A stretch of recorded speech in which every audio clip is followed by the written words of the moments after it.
السلام علیکم ورحمۃ اللہ وبرکاتہ۔ بسم اللہ والحمد للہ والصلاة والسلام علی رسول اللہ وعلی آلہ وصحبہ ومن والاه ومن اهتدى بہداہ وبعد۔ اعوذ باللہ من الشیطان الرجیم۔ النبی اولی بالمؤمنین من انفسہم وازواجہ امہاتہم۔ معزز حاضرین، کل کے درس میں ہم نے روافض کے کردار کے تعلق سے ایک حدیث اور پھر ان کا رد اسی حدیث کے دوسرے ٹکڑے سے پیش کیا تھا۔ آج بھی ایک مختصر سی گفتگو پہلے اسی پہ کرتے ہیں، پھر بات کو آگے بڑھاتے ہیں۔ صحیح بخاری کی روایت ہے، سیدہ عائشہ رضی اللہ تعالی عنہ کے رضائی بھانجے ابو سلمہ بن عبد الرحمن بیان کرتے ہیں، کہتے ہیں دخلت انا واخو عائشہ علی عائشہ رضی اللہ عنہ فسأل اخوها عن غسل النبی صلی اللہ علیہ وسلم فدعت بإناء نحو من صاع فاغتسلت وافاضت علی رأسها۔ ابو سلمہ بیان کرتے ہیں کہ میں اور سیدہ عائشہ رضی اللہ تعالی عنہ کے ایک بھائی سیدہ عائشہ رضی اللہ تعالی عنہ کی خدمت میں پہنچے اور ان کے بھائی نے سیدہ عائشہ سے دریافت کیا اور پوچھا کہ اللہ کے رسول صلی اللہ علیہ وسلم غسل کیسے کیا کرتے تھے۔ اس سوال کے جواب میں حضرت عائشہ رضی اللہ تعالی عنہ نے پانی کا ایک برتن منگایا جو صاع کے مانند تھا۔ صاع میں تقریباً 3.25 کلو چیزیں آتی ہیں، اور پھر آپ رضی اللہ تعالی عنہ نے غسل کیا اور اپنے سر سے پانی بہایا۔ اس حدیث کو روافض پیش کرنے کے بعد کہتے ہیں کہ دیکھو عائشہ نے رضی اللہ عنہ مردوں کے سامنے غسل بھی کر لیا۔ صحیح بات یہ ہے کہ ابو سلمہ بن عبد الرحمن وہ سیدہ عائشہ کے رضائی بھانجے ہیں،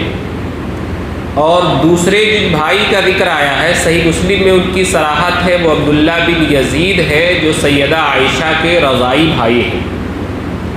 ان دونوں نے جب سیدہ عائشہ سے نہانے کے بارے میں دریافت کیا تو سیدہ عائشہ نے پردے کی آڑ سے، جیسا کہ اس حدیث کا آخری ٹکڑا ہے جو ذکر نہیں کیا جاتا ہے، بیننا و بینہا حجاب، اس حال میں کہ ہمارے اور سیدہ عائشہ کے درمیان پردہ حائل تھا،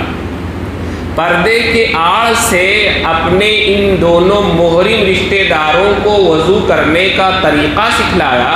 اور سر کو پانی ڈال کر کے دکھایا۔ محرم کے سامنے سر کا کھولنا جائز ہے،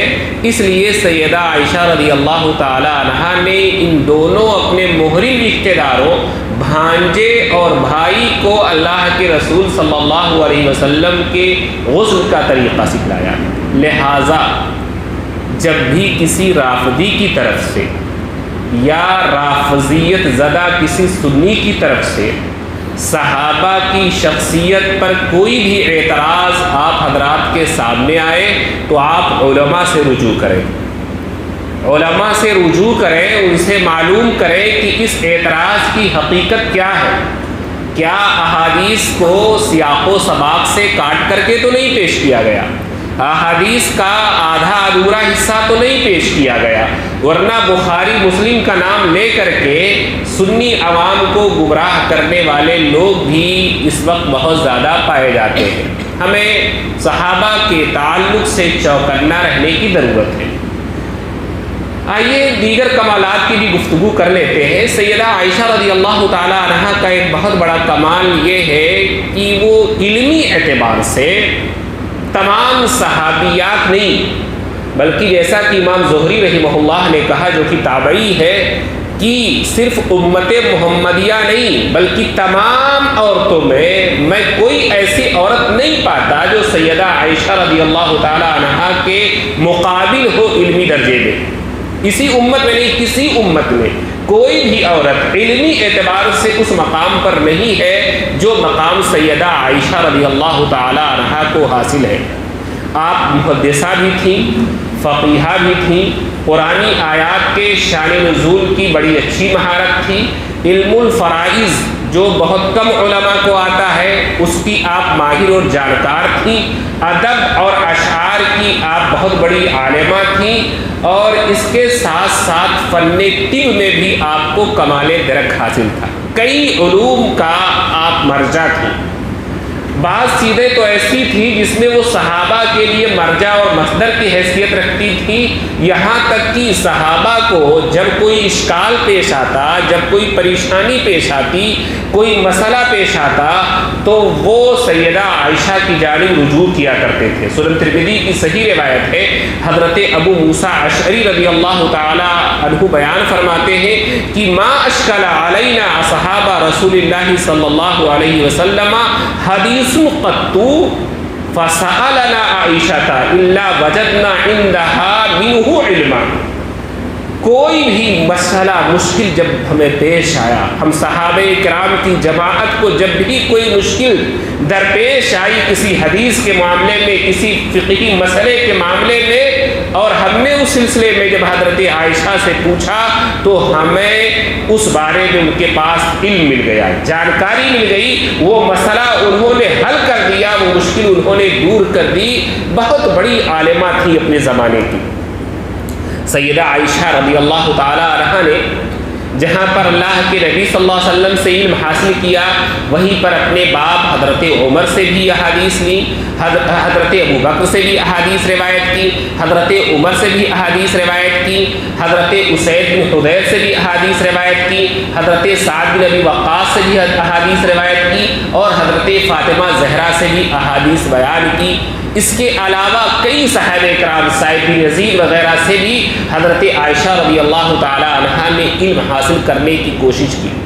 جبکہ ان سے علم سیکھنے والے جہاں آپ کے بھانجے، بھتیجے، بھانجیاں اور بھتیجیاں ہیں،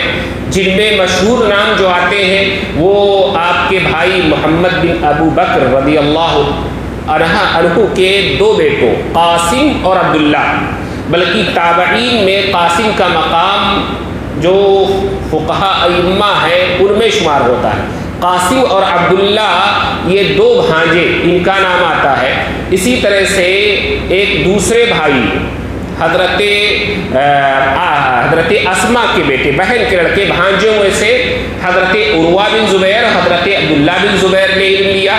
عبداللہ بن زبیر کے پوتے عباد بن حمزہ نے آپ سے علم حاصل کیا، اور اسی طرح سے آپ کے بھائی عبد الرحمن بن ابو بکر کی دو بیٹیوں اسما اور حفصہ نے آپ کی شاگردی اختیار کی. حضرت ابو بکر رضی اللہ تعالی عنہ کی ایک خادمہ بحیہ نے آپ سے علم حاصل کیا. صحابہ کرام میں ایک بڑی جماعت ہے جس نے سیدہ عائشہ رضی اللہ تعالی عنہا سے احادیث کا علم حاصل کیا، جس میں سے عمرو بن عاص رضی اللہ تعالی عنہ ہے، حضرت ابو بکر رضی اللہ عنہ، حضرت عبداللہ بن عمر رضی اللہ عنہ، حضرت عبداللہ بن عباس رضی اللہ عنہ. اس طرح سے بہت لمبی تعداد ہے صحابہ کرام کی جنہوں نے سیدہ عائشہ رضی اللہ تعالی عنہا سے علم لیا ہے. تابعین میں آپ دیکھیں گے سعید بن مسیب رضی اللہ تعالی عنہ، علقمہ رضی اللہ تعالی عنہ، سالم سبلان رضی اللہ تعالی عنہ، مسروق رحمہ اللہ، عطا بن یسار رحمہ اللہ، سلیمان بن یسار رحمہ اللہ. ایک لمبی جماعت ہے. خصوصاً عورتوں نے دیگر لوگوں کے مقابلے میں سیدہ عائشہ رضی اللہ تعالی عنہا سے زیادہ علم حاصل کیا. آپ کی بھانجیوں بھتیجیوں کے علاوہ اور بھی کئی عورتیں تھیں جنہوں نے آپ رضی اللہ تعالی عنہا سے علم حاصل کیا، جن میں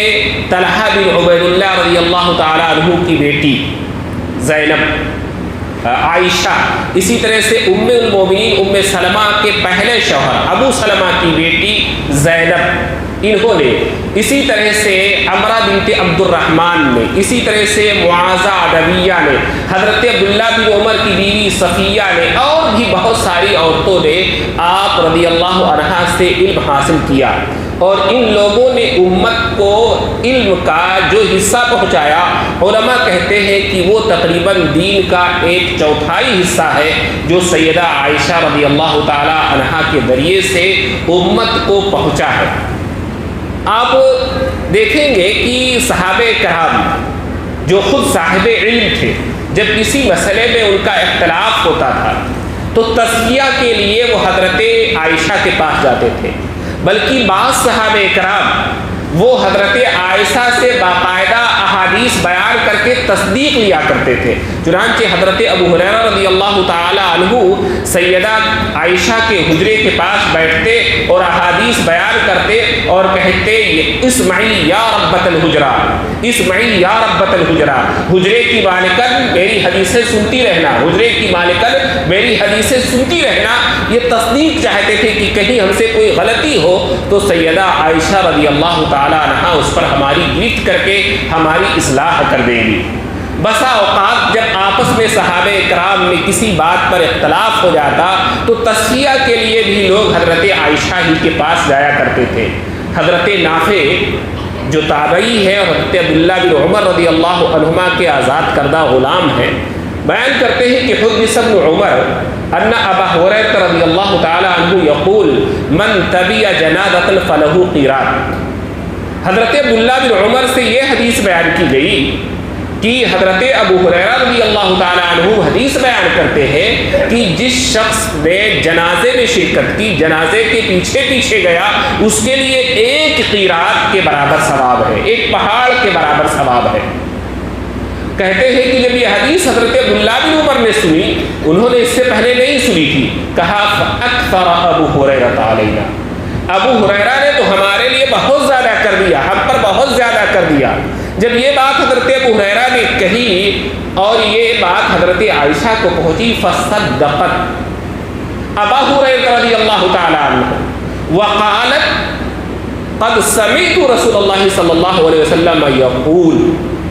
کہتی ہے کہ انہوں نے حضرت ابو ہریرہ کی تائید و تصدیق کی اور کہا کہ میں نے بھی اللہ کے رسول صلی اللہ علیہ وسلم سے یہ حدیث سنی ہے کہ جو جنازے میں شرکت کرے گا اس کے لیے 1 قیراط کے برابر ثواب ملے گا۔ اور تب حضرت ابو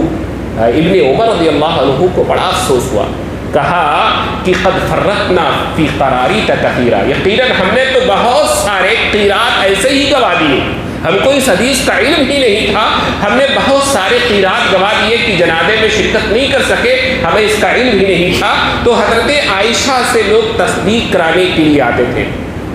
بسا اوقات خود حضرت عائشہ بعض صحابہ کرام پر استدراک کرتی ہے، گرفت کرتی ہے، ان کا علمی محاکمہ کرتی ہے، ان سے کہاں غلطی ہوئی ہے اس کو بتاتی ہے۔ باقاعدہ نے علماء نے اس پر کتابیں لکھی ہیں، استدراکات عائشہ، کہ حضرت عائشہ نے صحابہ کرام کی کہاں کہاں کس کس مسئلے میں گرفت کی ہے اور کہاں ان کی گرفت صحیح تھی اور کہاں حضرت عائشہ سے چوک ہوئی ہے۔ اس پر علماء کی باقاعدہ کتابیں موجود ہیں۔ چنانچہ یہی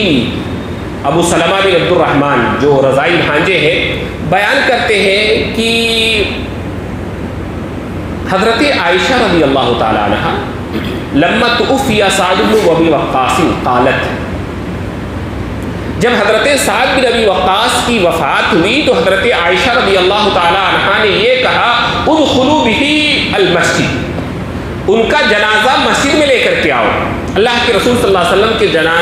زمانے میں جو جنازے کی نماز تھی وہ مصلی میں عیدگاہ کی جہاں عید کی نماز ہوتی تھی وہیں پڑھائی جاتی تھی، مسجد میں بہت کم نمازیں پڑھی گئیں۔ تو جب یہ بات حضرت عائشہ نے کہی کہ ادخلوا به المسجد حتی اصلی علیہ، حضرت سعد کا جنازہ مسجد نبوی میں لاؤ تاکہ میں بھی ان کی جنازے کی نماز پڑھ سکوں۔ فانکر ذلک علیہ، لوگوں نے اس معاملے پر حضرت عائشہ کی نکیر کی اور کہا کہ یہ تو ہم نہیں جانتے کہ مسجد میں بھی نماز جنازہ ہوتی ہو۔ اس پر حضرت عائشہ نے دلیل دی، کہا لقد صلی رسول اللہ صلی اللہ علیہ وسلم علی ابنی بیضاء سہیل و اخیہ، یقیناً اللہ کے رسول صلی اللہ علیہ وسلم نے بیضہ کے دونوں بیٹوں سہل اور سہیل کی نماز جنازہ اسی مسجد نبی میں پڑھائی ہے۔ اس کے بعد تمام صحابہ کرام نے سر تسلیم خم کر دیا، تو بعض باتیں جو بعض صحابہ کو نہیں معلوم ہوتی تھی وہ بات بھی حضرت عائشہ رضی اللہ تعالی عنہا کو پتہ ہوتی تھی اور وہ اس پر گرفت کیا کرتی تھی، اور اس معاملے میں وہ مشہور تھی کہ جب بھی کہیں پر کسی سے کوئی غلطی ہوگی تو اس کی اصلاح کے لیے حضرت عائشہ رضی اللہ تعالی عنہا موجود ہے۔ بلکہ بعض سماجی برائیاں جو اس زمانے کے سماج میں ہوتی ہیں ان پر بھی سیدہ عائشہ رضی اللہ تعالیٰ عنہا گرفت کرتی ہوئی نظر آتی ہے۔ ایک بات جو آج بھی ہے، بہت سارے لوگوں کے یہاں بعض ایام منحوس ہے، کچھ مہینے منحوس ہے، کچھ دنوں میں شادیاں نہیں ہوتی۔ اس زمانے میں ایک بات بڑی مشہور تھی کہ شوال کے مہینے میں شادی نہیں ہوگی، یہ نحوست والا مہینہ ہے، اگر کسی نے شادی کر لی تو نباہ نہیں ہو سکے گی، شادی ٹوٹ جائے گی، محبت نہیں قائم رہے گی، اس طرح کی باتیں معاشرے اور سماج میں تھیں۔ حضرت عائشہ رضی اللہ تعالی عنہا نے اس کا رد کرتے ہوئے فرمایا کہ سنو، میری شادی اور میرا نکاح بھی شوال کے مہینے میں ہوا اور میری رخصتی بھی شوال کے مہینے میں ہوئی، اور اللہ کے رسول صلی اللہ علیہ وسلم کی 11 بیویوں میں سے کسی کو مجھ سے زیادہ محبت نہیں حاصل ہوئی۔ اس لیے نحوست کا یہ نظریہ، نحوست کا یہ خیال ہی برا ہے کہ کوئی مہینہ یا کوئی دن بذات خود منحوس ہو سکتا ہے۔ تو سیدہ عائشہ رضی اللہ تعالیٰ عنہا سماجی مسائل پر بھی گہری نظر رکھتی تھی اور اس پر بھی صحابہ کرام کی اصلاح فرمایا کرتی تھی، اور اپنے زمانے کے سماج میں جو بھی مسئلے ہوتے تھے اس پر بولا کرتی تھی اور اس پر گرفت کیا کرتی تھی۔ ایک بار حضرت عبداللہ بن عباس رضی اللہ عنہما نے اپنی علم کے مطابق یہ فتویٰ دے دیا کہ جو شخص ہدی کا جانور مکہ بھیجے، مکہ میں قربانی کے دن میں ایک آدمی جانور بھیجے، اس کی بڑی فضیلت ہے کہ اس کی قربانی وہاں مکہ میں کی جائے۔ تو انہوں نے کہا کہ جو شخص مکہ میں حج کا جانور قربانی کے لیے بھیجے خود نہ جائے تب بھی اس کے اوپر وہ تمام پابندیاں عائد ہوتی ہیں جو پابندی ایک محرم پر حالت احرام میں عائد ہوتی ہے۔ حالت احرام میں جیسے سر نہ ڈھکنا، تو یہ ساری جو پابندیاں ہیں تو یہ پابندی اس شخص پر بھی عائد ہوگی جو شخص حج کا جانور مکہ بھیجے۔ حضرت عائشہ کو جب یہ بات پتہ چلی، انہوں نے حضرت عبداللہ بن عباس پر گرفت کی اور کہا کہ اللہ کے رسول صلی اللہ علیہ وسلم نے جب حج کے جانور حضرت ابوبکر کے عمارت میں جو سن 9 ہجری میں حج ہوا تھا اس میں حج کے جانور بھیجے تھے مکہ قربانی کے لیے، لیکن اللہ کے رسول صلی اللہ علیہ وسلم پر کوئی چیز حرام نہیں ہوئی تھی۔ عام دنوں میں جو چیزیں آپ کے لیے جائز تھیں وہ تمام چیزیں ان ایام میں بھی جائز تھیں۔ یہ تھا حضرت عائشہ رضی اللہ تعالی عنہا کے علمی مقام اور مرتبہ۔ احادیث کی کتابوں میں آپ سے 2210 حدیثیں مروی ہیں۔ عورتوں میں سب سے زیادہ روایتیں حضرت عائشہ رضی اللہ تعالی عنہا ہی کی ہے، اور ان کو مکثرین صحابہ میں شمار کیا جاتا ہے۔ ان صحابہ میں جو کثرت سے احادیث روایت کرتے ہیں ان میں پہلا نام حضرت ابو ہریرہ کا ہے، دوسرا نام حضرت عبداللہ بن عمر کا ہے، تیسرا نام حضرت انس کا ہے، چوتھا نام حضرت عبداللہ بن عباس کا ہے، پانچواں نام حضرت ابو سعید خدری کا ہے، چھٹا نام حضرت جابر کا ہے، اور ساتواں نام حضرت عائشہ بنت ابوبکر صدیق رضی اللہ عنہا کا۔ یہ لوگ کثرت سے احادیث روایت کرنے والے صحابہ کرام میں شمار کیے جاتے ہیں۔ صحابیات میں سے یہ آخری حضرت عائشہ کا جو ذکر ہے انشاءاللہ کوشش ہوگی کہ کل ختم ہو جائے تاکہ کچھ اور لوگوں کا بھی ذکر آ جائے۔ وقت رہتے رہتے اللہ تعالی ہم کو اس کی توفیق عطا فرمائے۔ سبحانک اللہم و بحمدک، اشہد ان لا الہ الا انت، استغفرک و اتوب الیک۔